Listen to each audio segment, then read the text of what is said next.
Hi everyone, I'm Doug from DigiPen in Redmond. In this video, we'll pick out an appropriate musical score for our space shooter.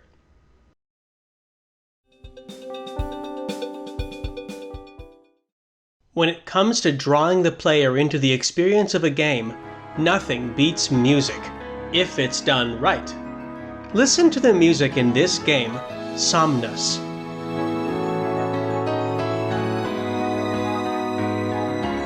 Its innocent beauty perfectly matches the colorful, childlike theme of the game. Music aids in creating a game's experience in several ways. First and foremost, it conveys mood and emotion.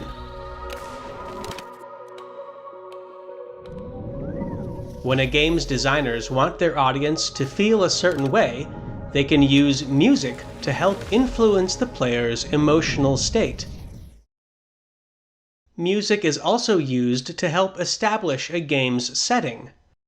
If a game is set in a certain place or a certain period in time, it can feature music designed to remind the player of that place or time so that they feel like they're really there.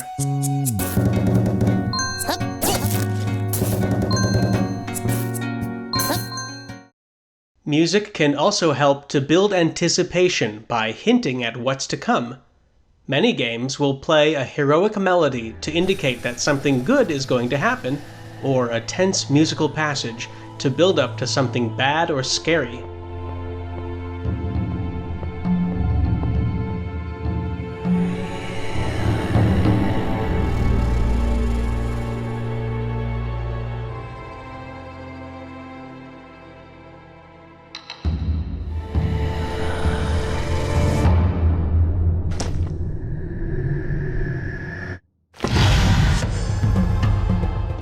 When a player gets these kinds of hints at future events, the emotional impact is stronger.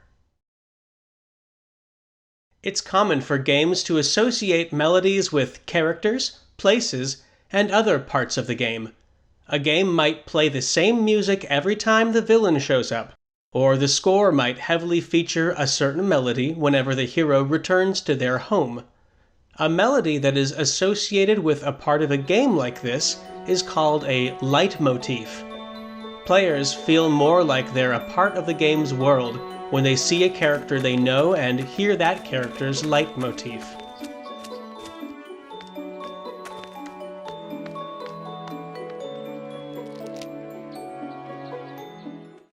Because a game's music is a part of its theme, it works best when it fits well with the other parts of the theme, such as its setting and characters.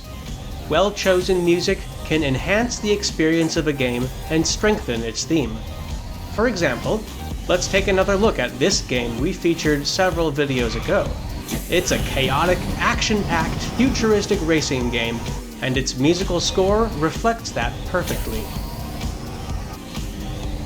Now observe what happens when we replace its music with something inappropriate.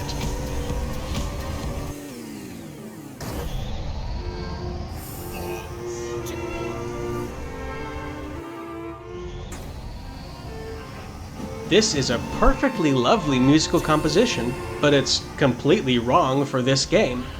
In this situation, the music weakens the game's theme, and so it makes the experience less fun for the player. Most games use different pieces of music for different parts of the game. It's common for a game to smoothly blend its music together so that there is never an abrupt change from one piece to the next. This helps the change feel fluid and natural. For example, if the hero goes from the forest to the desert, then there should be a smooth transition from the forest music to the desert music.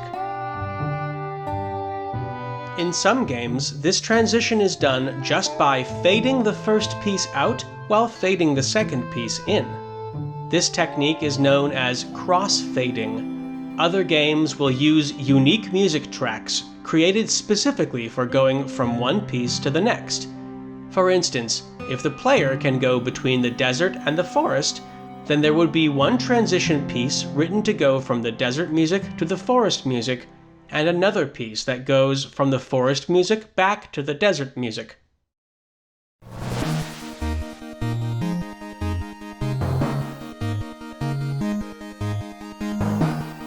Sometimes a game will use different versions of the same music to reflect changes in the state of the game. For instance, if the hero stops sailing through the seas to investigate on an island, the music's melody might be removed.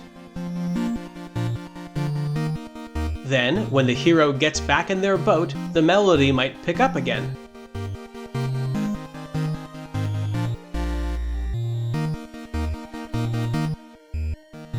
Music is one of the most important parts of a game's theme, so it's wise to put effort into it.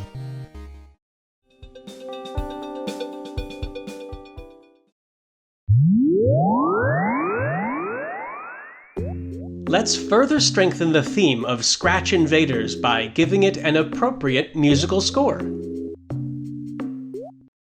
Load what you've already done in that project, or visit the link in the description below, and then click the See Inside button.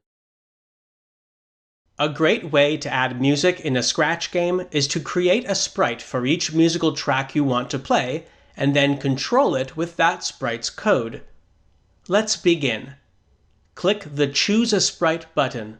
The sprite you choose here is mostly unimportant.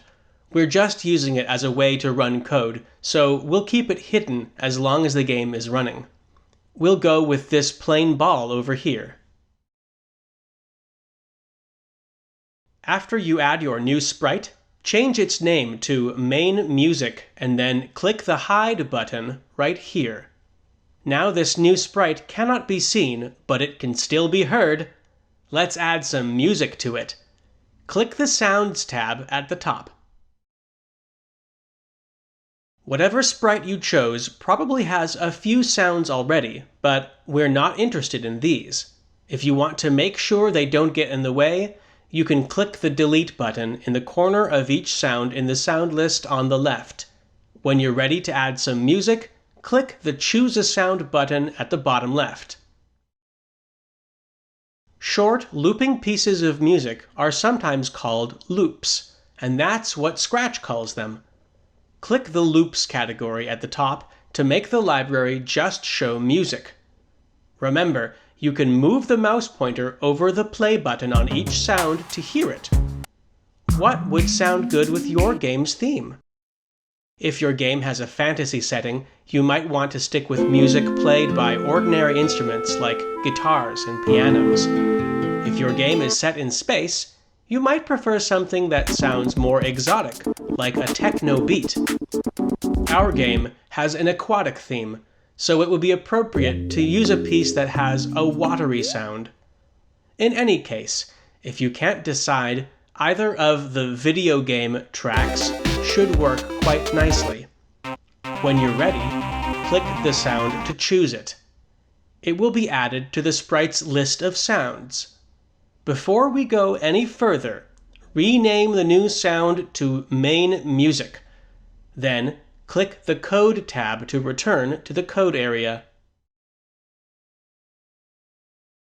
Now that we've selected our game's music, we should write some code that plays it. Where should this code go? In a function, of course. Click the pink My Blocks category on the left, and then click the Make a Block button in the block palette. The Make a Block dialog will appear. Name the new function Play and click OK. The Play block has been added to the block palette, and a Define block has been added for it in the code area. We want the music to play when the game starts. This means we should use a start block, right? Well, not quite. In the completed version of the game, there'll be a starting sequence that plays when we click the green flag, and it has its own audio. If we start the music right when the flag is clicked, then it will interfere with that sound.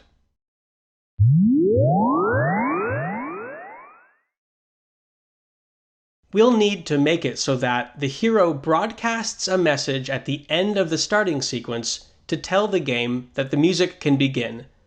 This is easy to do. Select the hero in the sprite pane, and then find the starting sequence function in the code area. You probably have disconnected its body from its define block, like this. This is fine, of course. The function is still being called right over here. We've just removed the code from it. This means it's a great place to broadcast our new event. Click the light yellow Events category on the left and find the first Broadcast block in the block palette. Drag it into the code area and add it to the body of the starting sequence function. Click its drop-down menu and select New Message. The New Message dialog will appear. Name the new event Hero Ready and click the OK button. Now the hero will tell the game that the action can begin when it's done with its starting sequence, and that's when we want the music to start. Select the main music sprite in the sprite pane. Find the When I Receive block in the block palette and drag it into the code area. Make sure that Hero Ready is selected from its event list. This is where we want to call the play function. Click the pink My Blocks category and find the Play block. Attach it to the bottom of the When I Receive block. Now the function is being called at the right time, but, of course, it doesn't do anything yet. Let's fix that. Playing music in Scratch works almost the same as playing sound effects.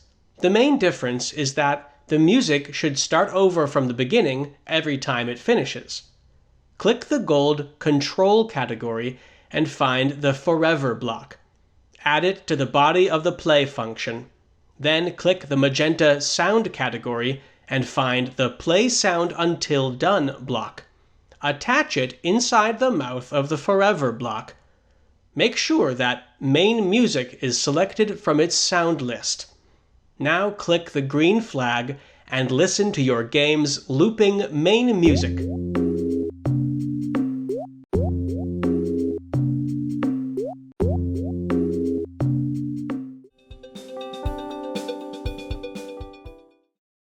Let's recap what we've learned in this video. First, we learned about the roles that music plays in a video game. It conveys mood and emotion, helps to establish the game's setting, builds anticipation, associates melodies with elements of the game, and more.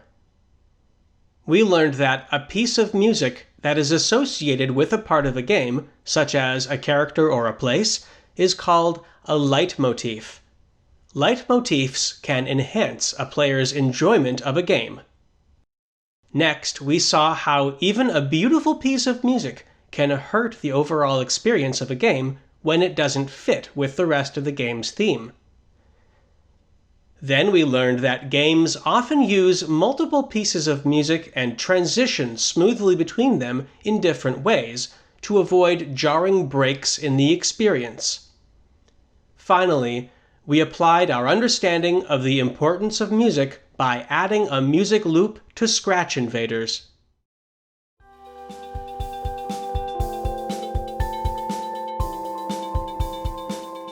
In the next video, we'll return to talking about conditions, and we'll learn more about Scratch's blocks that use them.